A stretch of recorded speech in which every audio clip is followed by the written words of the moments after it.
अस्सलामुअलैकुम, welcome to my channel Anisa in Spain. कैसे हैं आप सब? उम्मीद करती हूँ कि अल्लाह की फ़ज़ल से बिल्कुल ठीक होंगे।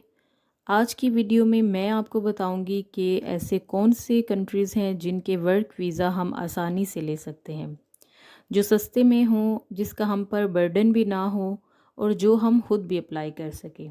हमें किसी के ऊपर डिपेंडेंट ना रहना हो और सबसे ज़रूरी बात जो हम कम खर्चे में कर सकते हों। काफ़ी सर्चिंग के बाद मैंने जो ऐसी कंट्री सेलेक्ट की हैं जो कम खर्चे में हम खुद कर सकते हैं, जिनका वीज़ा हम खुद लगवा सकते हैं। तो ये सारी यूरोपियन कंट्रीज़ हैं जिनका कितना खर्चा होगा, वहाँ पर सैलरी कितनी मिलेगी और वो कौन-कौन से कंट्रीज़ हैं, ये सारी बातें बताऊँगी आपको इस वीडियो में। अगर आप चैनल पर नए हैं तो प्लीज़ मेरे चैनल को ज़रूर सब्सक्राइब करें। सबसे पहली बात तो ये है कि अगर ये आप खुद करते हैं तभी ये एप्लीकेबल होगा। अगर किसी कंसल्टेंट के थ्रू करवाते हैं तो फिर ये इतनी कॉस्ट में नहीं मिलेगा, फिर महंगा ही मिलेगा। अगर तो आप खुद करेंगे तो फिर इससे कम में आपका काम हो सकता है। बहुत इन्फॉर्मेटिव वीडियो है, एंड तक क्लास में देखिएगा। सबसे पहले मैं बात करूँगी माल्टा की। माल्टा का प्रोसेस अगर आप खुद करते हैं तो इसका खर्चा 2.5 से 3 लाख के करीब होता है, अगर तो आप प्रोसेस खुद करते हैं। लेकिन अगर किसी कंसल्टेंट की हेल्प लेते हैं तो जो कंसल्टेंट की हेल्प लेते हैं तो उस केस में उनकी जो भी फ़ीस है 1-2 लाख वो ऐड हो जाती है। वर्क परमिट माल्टा के यूजुअली फ्री होते हैं, लेकिन अगर आप वहाँ जॉब लेते हैं, ढूंढते हैं, लेकिन माल्टा के जो कंसल्टेंट हैं उनकी सर्विस आपको लेनी पड़ जाती है। लॉयर भी हायर करना पड़ता है अकॉर्डिंग टू रूल्स। अदरवाइज़ कोई भी लीगल एग्रीमेंट उनके बगैर नहीं हो सकता। और फिर उसके बाद वर्क परमिट, एम्बेसी की फ़ीस, ये सब मिला के कम से कम 2.5 से 3 लाख कोई भी बंदा आराम से कर सकता है। सैलरी 1000-1200 के करीब होती है और लैंग्वेज भी वहाँ पे इंग्लिश होती है। यूरोप में बहुत कम ऐसे कंट्रीज़ है जहाँ इंग्लिश बोली जाती है। सब कंट्रीज़ की अपनी अपनी ज़ुबानें हैं। तो एक तो ये हो गया। सेकंड नंबर पे मैं बात करूँगी पोर्चुगल, जो सबका फेवरेट है। पोर्चुगल में अगर आप खुद प्रोसेस करते हैं तो इसमें भी सेम 2.5 से 3 लाख के करीब खर्चा होता है। इसमें सेम माल्टा वाला ही प्रोसेस है।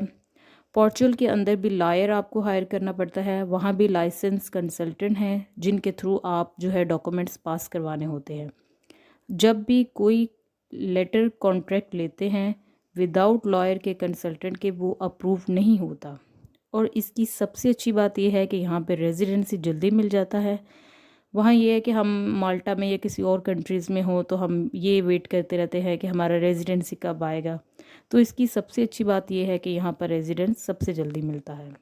एक और बात कि पोर्चुगल में बहुत से आपको पाकिस्तानी, नेपाली, इंडियन नज़र आएंगे और इसके अलावा वहाँ पे सैलरी जो है वो 600-700 यूरो के करीब होती है, जब तक आपके पास रेजिडेंसी नहीं है।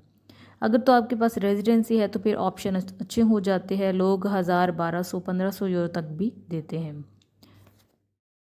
स्पेन के भी बारे में मैं यहाँ पे बात करती चलूँ कि स्पेन भी रेजिडेंसी देता है, लेकिन इसमें कम से कम 4 साल का टाइम लगता है। स्पेन में सैलरी थोड़ी अच्छी होती है, 1200-1500 के करीब।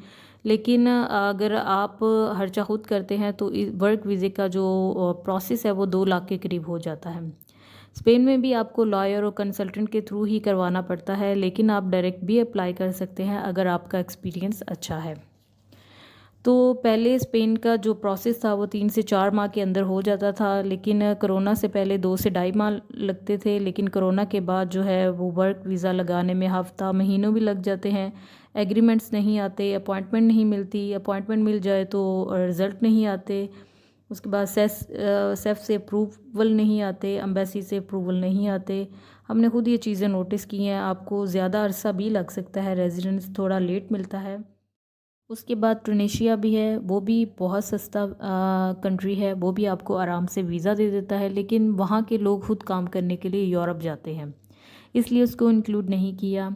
उसके बाद गल्फ़ कंट्रीज़, और इस वक्त मैं सिर्फ यूरोप और उसके आसपास के जो कंट्रीज़ हैं उनकी बात कर रही हूँ, आपको उनके मुतालिक इन्फॉर्मेशन दे रही हूँ। अगर अमेरिका और कनाडा की बात करें तो वो बहुत ज़्यादा महंगे हो जाते हैं, जहाँ इनविटेशन या स्पॉन्सर लेटर के बगैर वर्क वीज़ा मिलना इम्पॉसिबल है, ख़ास तौर पर अमेरिका का।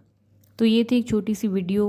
उम्मीद करती हूँ अच्छी लगी है तो लाइक करें। किसी भी किस्म का सवाल हो तो कमेंट बॉक्स में पूछें और प्लीज़ मुझे आपकी सपोर्ट की बहुत ज़रूरत है। मेरे चैनल को ज़रूर सब्सक्राइब करें और अपना बहुत सारा ख्याल रखिएगा। मिलते हैं नेक्स्ट वीडियो में, तब तक के लिए अल्लाह हाफ़िज़।